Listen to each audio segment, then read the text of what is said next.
Hello, welcome to my channel. I'm going to teach you accountancy of class 11th. Under this video, I'm going to share करने वाली मैं आपसे chapter की syllabus क्या होगा वो डिस्कस करेंगे। आपके अकाउंट्स के सिलेबस के दो पार्ट में डिवाइडेड है, ये पार्ट ए और पार्ट बी। सो हम यहाँ अभी डिस्कस करेंगे पार्ट ए बेसिकली, ठीक है। सो इसमें फर्स्ट जो आता है पार्ट ए में चैप्टर 1 वो है introduction to accounting. Introduction to accounting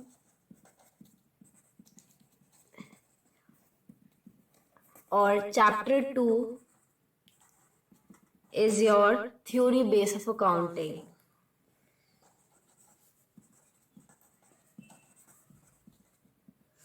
इन दोनों चैप्टर को आपको बहुत अच्छे से समझना होगा क्योंकि ये चैप्टर आपके बेसिक चैप्टर होंगे जो आपका बेस बिल्ड करेंगे। इन चैप्टर में बेसिकली डेफिनेशन है जो आगे आने वाले चैप्टर में आपकी एक हेल्प करेगा, बेसिक क्लैरिटी देगा आपको।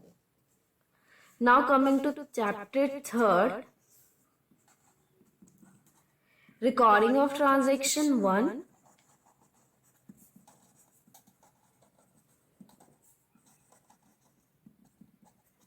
and chapter 4 is yours recording of transaction 2।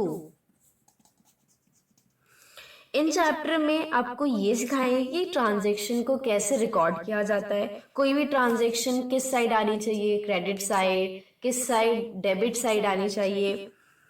सो हम इसमें रिकॉर्डिंग करना सीखेंगे कैसे जर्नल एंट्री फॉर्म की जाती है।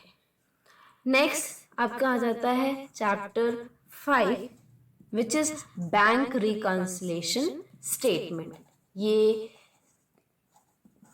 जो चैप्टर है ये इसी से डिफाइन हो सकता है इजीली। बैंक से कोई स्टेटमेंट प्रिपेयर की जाती है, इसमें अंडर क्या होता है कि बैंक एक पासबुक क्रिएट करता है और आपके पास अपनी एक कैश बुक होती है जो आप मैच कराते हो बैंक पासबुक के साथ। और अगर कोई डिफरेंसेस होते हैं तो हम ये बैंक रिकंसिलिएशन स्टेटमेंट प्रिपेयर करते हैं ताकि दोनों के बीच का जो डिफरेंस है वो हम मैच करा सके, मतलब बैलेंस हो सके दोनों का दोनों। सो बेसिकली बीआरएस प्रिपेयर इसलिए स्टेटमेंट बैलेंस करने के लिए प्रिपेयर किया जाता है।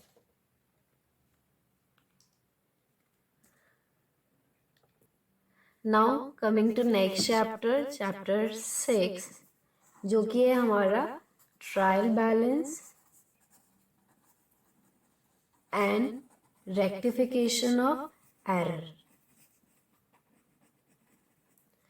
इसमें क्या है, हम ये सीखेंगे कि जो जर्नल एंट्रीज करते हैं उसे हम ट्रायल बैलेंस में डालना सीखेंगे और फिर हम ये देखेंगे कि कहीं उसमें कोई भी एरर तो नहीं है, उसको रेक्टिफाई करेंगे। जैसे एरर हो सकता है कि डेबिट का क्रेडिट में पोस्ट कर देना या किसी और बुक ऑफ अकाउंट में डाल देना, परचेजेस का आपने किसी सेल वाली बुक में डाल दिया।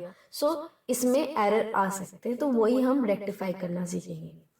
सो now coming to next chapter which is your 7th chapter, depreciation, provision and reserves. Depreciation, provisions and reserves. Depreciation तो बेसिकली क्या होता है इसमें, जैसे एसेट की वैल्यू डिक्रीज होना, मतलब एसेट की वैल्यू को कम कर देता है। जैसे जैसे इसका यूसेज होता है वैसे वैसे धीरे धीरे करके क्या होता है कि एसेट की वैल्यू डिक्रीज होती जाती है, तो वही क्या होता है, डेप्रिसिएशन होता है। डेप्रिसिएशन बेसिकली एक नॉन कैश होता है जो दिखता तो नहीं है लेकिन बुक्स में इसे हम माइनस करके शो करते हैं डेप्रिसिएशन को, और उसका बेनिफिट आपको आगे फ्यूचर में मिलता है। ये फिक्स अकाउंट, फिक्स एसेट्स पर लगाया जाता है। नाउ प्रोविजन वो होता है हम फ्यूचर के लिए बना के रखते हैं, अगर कोई बैड डेट हो जाए या कोई लॉस हो जाए तो उसे रिकवर किया जा सके। वैसे ही रिजर्व भी होते हैं हमारे, लेकिन ये प्रॉफिट में से निकाला जाता है, ये प्रॉफिट में से मेंटेन किया जाता है रिजर्व। सो हम इनके बारे में चैप्टर 7 में डिटेल में इनकी चैप्टर को रिवाइज पढ़ेंगे इनके बारे में। नेक्स्ट हमारा चैप्टर आ जाता है चैप्टर 8, बिल्स ऑफ एक्सचेंज।